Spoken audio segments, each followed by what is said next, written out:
Hey, what's up, everybody? You're watching Sit Down. I'm DJ Sixsmith. Look who's here. Tichina Arnold. How are you? That's me. Hey, what's up? What's up? What's up? You have Hey. been ready for this moment your whole life. Doing your thing. Good vibes. I see the sign on the back there. You're rolling right now. Yeah. It's a shame, but I feel bad when people, call me and they're like, "How are you doing?" I'm like, "I'm great." Because I'm a Cancer and I've been planning for this for a long time. I'm kind of as sociable as I am. I'm also a hermit as well. So I love being home. I'm with my daughter 24/7, so that's different. But other than that, I'm good.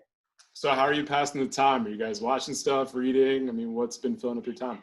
Well, I've been trying to help her keep up with her studies, but that's kind of dead in the water. I mean, yeah, I kind of gave up on that last week.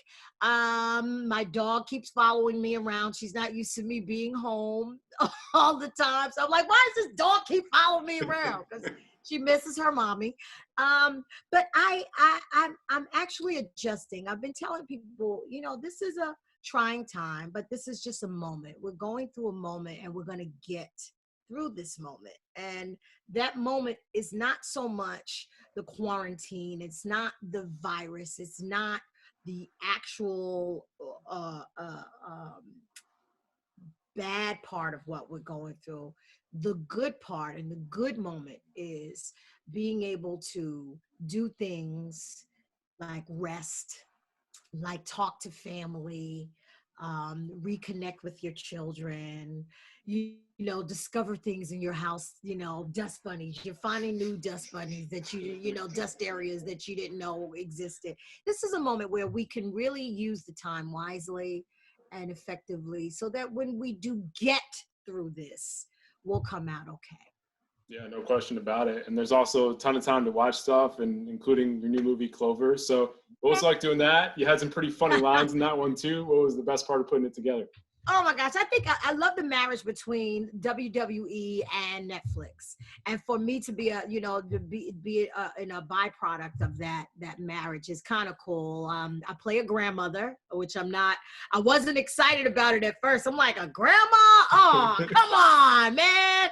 But I'm a grandma of an 11-year-old beautiful kid named Seth Carr, and he plays Leo Thompson in the main event, and we just had so much fun. I love the fact that it's a movie that we can actually be in quarantine together and watch it, and the whole family can watch it and really enjoy it. So that's the good part. Definitely. And for you, like, you've seen all these different iterations of TV and movies. I mean, we have stuff that's coming out right away. We got shows that people are binging. What's it been like for you to adapt to this over the last few years?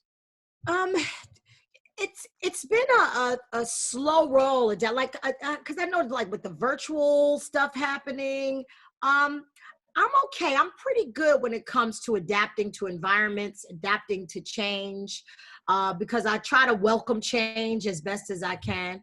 But to be able to, you and I wouldn't be speaking right now had it not been for coronavirus. Yeah. So it's making the best out of what we've got. But people have been laughing at me in my interviews because I'm like, before I started interviewing with you, I was like this. Oh, I gotta get this. Like, so I'm like a mad woman trying to make sure, my house is clean. Like, this is just, it's a little invasive, but it's cool. It's cool. And I'm just finding the fun in it. You just gotta make the best of it. But I'm happy that people could be home and watch Martin. Everybody's watching, reruns, which is cool. I have another movie coming out called Clover that's coming out this Friday, actually. So, yeah, I was like, great. I got 2 great films coming out and everybody's on quarantine. So, this is cool. What's it like for you having a whole new generation checking out Martin? Because obviously the people that were watching at the time loved it, but I'm sure you got a whole bunch of new people. So what's that been like for you? I've seen 4 generations watch Martin. Really? Wow. Oh, man, I had a great-great-grandmother tell me that she watches That's Martin. amazing. How cool is that? I realized that Martin is a sense of comfort for people because we've been in your homes for 30 years now, and that's a wonderful thing. That means we did our job right. So if we could come in your home and make you laugh, that's even better. Being on The Neighborhood, it's a great show with Cedric the Entertainer and Jim Reynolds. We're able to have a show that is just a good, heartfelt show that comes from a real place. So we get to watch that, and I get to get a few residual checks on the reruns. Not a So bad deal, that's right? not Thank you, bad. CBS. Thank you, CBS. But I think it's important that which CBS has done is they've created a new road for themselves, which is important. And I think it's inclusivity is very important. So I'm happy to be on, predominantly Black show that is on a major network, because a lot of people they don't realize I hadn't been on a major network. Really? Which is kind of cool. Yeah. When I did Martin was an independent. Fox was an independent network when Martin was on. So it wasn't, a famous network as of yet. And then Everybody Hates Chris was on UPN, which turned to CW. So I'm blessed. I am blessed to be able to still show my talents, have fun with people, meet people like yourself, and just we can all tell our stories because we ain't got nothing but time. You mentioned Cedric before, and I've hung out with him a couple of times. What has been the most interesting part of working with him on a weekly basis? Cedric, I don't know how he does it all. Cedric literally is on the road on the weekends because he's a stand-up comedian as well, So Cedric has a lot of different hats. He's a stand-up comedian, he's the actor, he's a producer, he's the father, he's the grandfather, he's the husband, he's the uncle. So working with Cedric and watching him interact with all of these people around him is really cool. He's still Cedric. He's Cedric to everybody. He's the same guy. He's just a really, really, really nice guy that I've known for very long, but we never worked with each other. I was like, when did you guys first meet? Oh God, I don't remember when I first met Cedric, but I know that it was in the 90s. And yeah, I put no telling, in the 90s, man, I was doing a lot of stuff. It's one of those relationships that it turns into a working relationship all these years later. Well, yeah, I was during that era where HBO was putting out all these comedians, you got a special on HBO, you were a hit. So it's Here I am, working. I've worked with Chris Rock, Martin Lawrence, Will Smith. I've worked with all of these amazing icons. And now I get to work with another icon, Cedric. And I'm so happy that Cedric has made his home on CBS because CBS also needed us as well. It's a wonderful. I would agree with that too. Yes. CBS needed this, and I'm good. And they're showing inclusivity behind the camera as well. So I like that CBS is putting their money where their mouth is. That's very important. Yeah, I'm really happy to hear that. Yeah, because it's about inclusivity. So we have a lot of women that work on our set. We got more, we're going to get more female directors, which I think is important as well. But when we get through this era, I think we will come out on top. We're going to be okay. As long as we keep including each other in our stories and including each other in our dialogue and how we communicate via virtual or telephone or FaceTime, however way, it's important that we talk. It's important that we discuss. It's important that we share, but more importantly, it's important that we love. Yeah, and it's important that we listen also when it comes to different types of shows, right? Think about Everybody Hates Chris. I mean, that's a show that at that time, was really significant in terms of getting made. And your character was unbelievable in that show. So what are the fondest memories? And how do you even make that character just such a huge presence on the show? Well, with Chris Rock's help and Ali Leroy's help, who were the executive producers on this show, I mean, that was the most challenging role I had at that time because I was a new mother. My daughter was only 2. So I didn't have experience of being a mother to 3, damn near grown ass kids, But I had to adjust. So what I did was I incorporated the three women that raised me, which was my mom, my grandmother, and my aunt. And I just kind of incorporated their characters and their attitudes and stuff that I learned from them into the character of Rochelle. And I just had a blast. It was a lot of work. I did 16 to 18-hour days because, with working with kids, you got to shoot the kids out, and I'm acting the styrofoam heads and acting the doll heads, and it was just crazy, but it was fun. It was very great experience. Really, really great experience, because I always say, and my publicist hates when I say this, but I really don't give a damn about being a star. Stars fall. What I care about is doing good work. Yeah. Leaving a legacy of work, so that when I die and I'm no longer here on this earth, somebody could still watch the work that I've done and still enjoy it and pass it on. That's what it's all about. Absolutely. And also just being consistent in this industry and having range to play different parts. Like, you've been doing this on multiple decades now, and you're still making an impact. And that's a really hard thing to do in this business. And I'm sure you know that first and foremost. Well, I call myself a survivor instead of a star or a celebrity. I'm a survivor. I've been in show business since I was 11 years old. And I officially got in show business when I was 15. So I got my equity card by the time I was 14, 15. By the time I was 16, I got my AFTRA. And then by the time 16, I got my AFTRA and my SAG. That's when they were separate back then. Now it's SAG-AFTRA. So I've been a survivor. I've been able to survive this long because I love what I do.